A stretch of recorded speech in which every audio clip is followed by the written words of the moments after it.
thinking about doing another build, just something a little bit different. Not too different, just something with an outboard on it this time, or maybe two.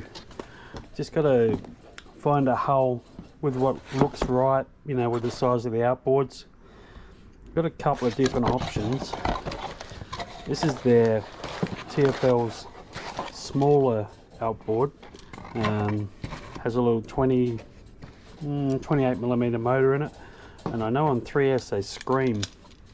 But I was thinking, just for a different idea, rather than just putting it on the back of a mono, which I've done a few times, like I've done a Pursuit that worked out really well, and a couple of other things. But what if I was to put it on the back of a cat? The trouble with cats is they have this, like most of them have this overhang here. Which means, yeah, if we get it out, the back of the boat is quite small.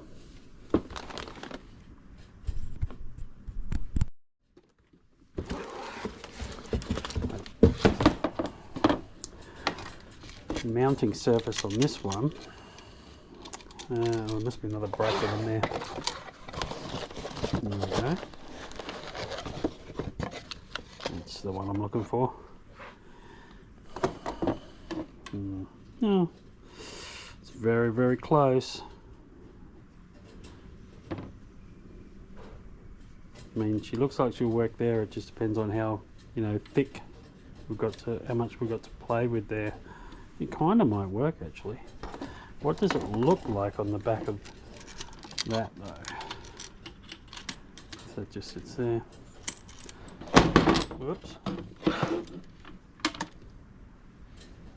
Yeah, it looks like it could, you know, look kind of okay, rather than being, you know, way too small for it or way too big. I mean, it looks kind of big for that size boat, but it doesn't look stupid big. I wonder if I can do that. Let's have a look. So this is a mini Zonda, for anyone wondering.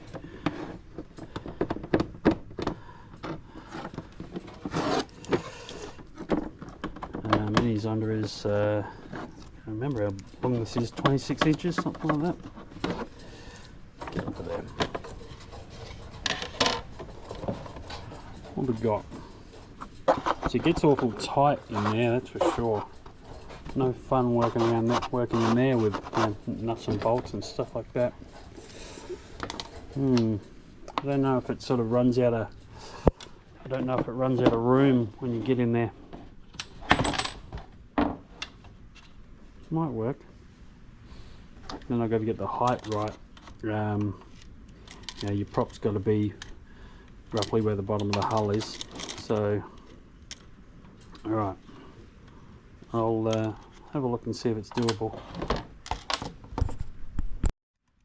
It kind of looks too low to me. If you have,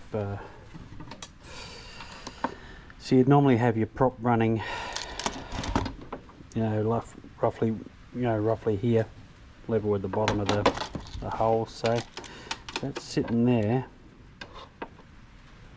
No, it's actually not too bad. It's a bit low, but it's probably fixable actually.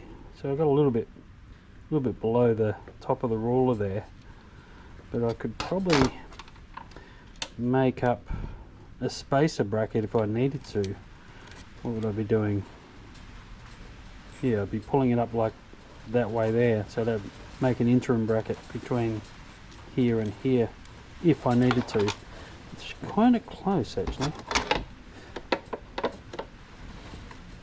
Alright, let's see what I can do. It's actually really fat in here with fiberglass, which is a problem to get the nuts on. So I'm just going to have to use the bottom of the hole here and the top of the hole here, just to keep away from the edges. Okay, so there she is.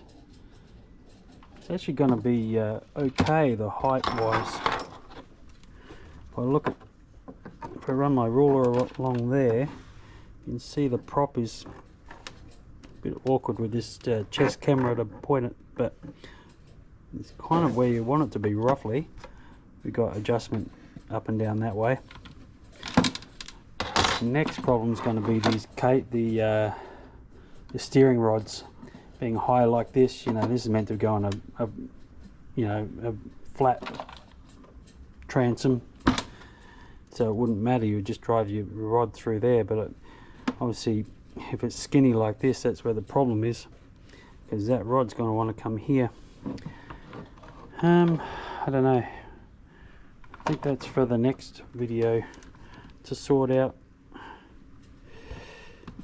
don't know.